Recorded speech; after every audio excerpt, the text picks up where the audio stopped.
Welcome to another podcast. In this episode, we're going to take a look at the topic of quantifiers. And it turns out that when you sort of explore the logical foundations of proof in mathematics, one of the more important topics is understanding how to work with quantifiers and especially how to negate quantifiers. So we're going to focus on what a quantifier is and what the negation of a quantifier looks like in this video. So in particular, I'm going to start with giving just some basic definitions and forms.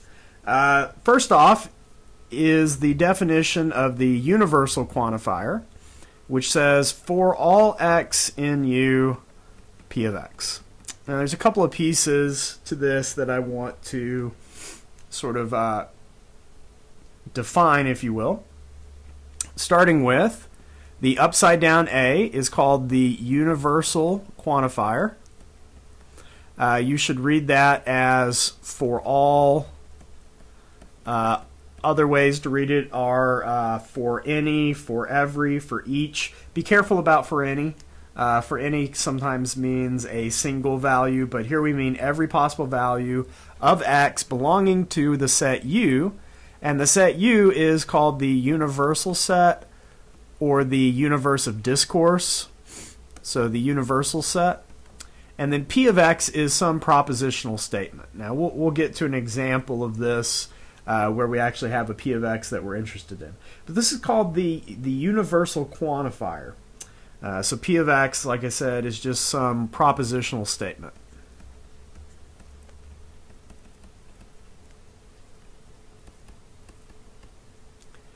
The other quantifier that we're going to be interested in is the existential quantifier, and it is the backwards E. So backwards E x in U px means there exists. So this is how you read it. So this is the existential quantifier.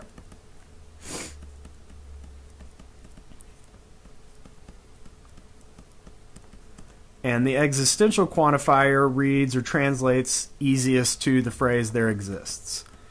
So you should see this statement and think there exists an x in the set U such that P of x, depending on whatever P of x says. But both of these are propositional statements.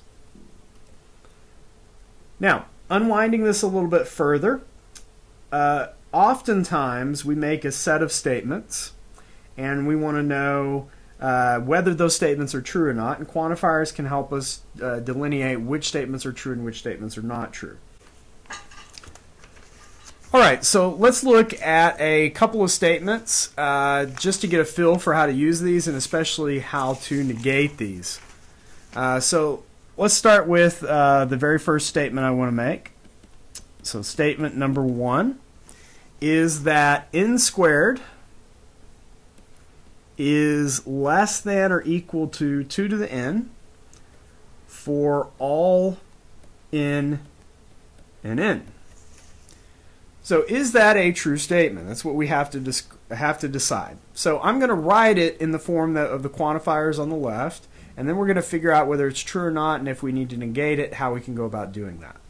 So the statement as it reads is for all n in n, n squared is less than or equal to 2n. So the form that this statement takes is for all n in U, U equals n is the natural numbers is our universal set here.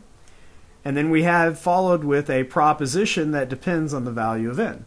So it's very much in the form of this universal quantifier. And so in particular, what we have is we see that if we want to find a counterexample to this, which this is not a true statement, it turns out. If we want to form a counterexample to this, then knowing how to negate a quantifier tells us how to go about doing that. So if I want to negate the statement for all n in n, P of n, then the negation of that statement turns out to be there exists an n in n, such that not P of n. So look at what happened. In order to negate or to come up with a counterexample of the statement for all n and n, All I have to do is show that there exists a single n such that the statement P of n is false. Maybe that's easy, maybe not. So for our counterexample, consider n equal to 3. Then 3 squared is not less than or equal to 2 cubed, since n is not less than or equal to 8.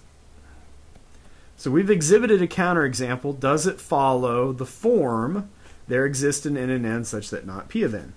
Well, if we look at it a little more closely, there exists an n in the natural numbers. That n is n equal to 3, so that the statement P of n is not true.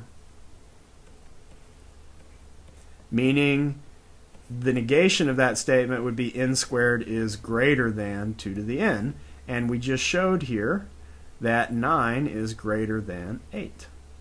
So we did indeed come up with a counterexample to this argument. And we did that by understanding how to negate a universal statement. All right, let's try another one. So statement number 2 is going to be an existential statement. So statement number 2 is x squared equals -1 has a real solution. So that's my statement. Those of you that have been through the algebra course and a little bit of the calculus course even know that that is completely false. But how do we negate it? What form does it take and how do we negate it? So it says it has a real solution, so the way that I would write this using quantifiers is there exists a value of x in the real numbers such that x squared equal -1, but the way for us to write it is probably x squared plus 1 equal to 0. So that's the way, using a quantifier, you would make the exact same statement. We've got the quantifier formula here for there exists an x in u being the real numbers is our universe of discourse, and the propositional statement depends on x being x squared plus 1 equal to 0. So if I want a counterexample to this statement, then I need to negate the statement, and I negate the statement by taking the negation of there exists x in R such that P of x, and the negation works the exact same way that it does for the universal statement, meaning the negation of there exists is for all, and it hops over and negates the propositional statement as well.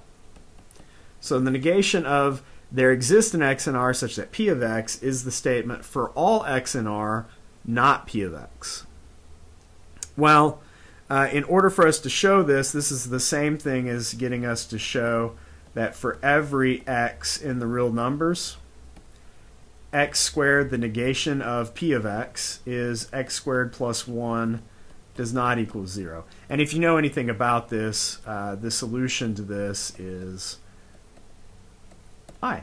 And since I is not in the reals, then this statement is actually disproved. We've proven a counterexample by showing for every single value in R, we don't get a solution to x squared plus 1 because the only solution exists in the complex plane, not in the real plane, or not in the real set of numbers.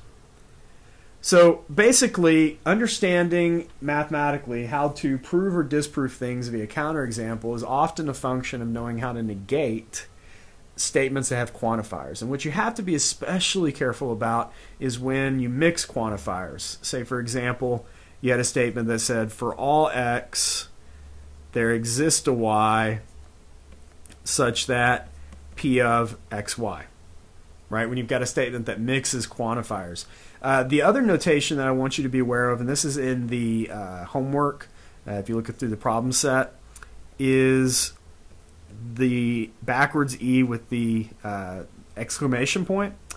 So if you say there exists exclamation point x in U such that P of x, you should read this statement as there exists a unique. So the exclamation point is for uniqueness. There exists a unique x in the set U such that P of x. Whatever P of x, whatever statement P of x is. So the exclamation point implies that yes, there exists something and it's a unique something that exists. So that's another quantifier to watch out for. I'll start using quantifiers more in class so we get used to using them, but I just wanted to give you a little bit of heads up for what they look like. All right, thanks for watching.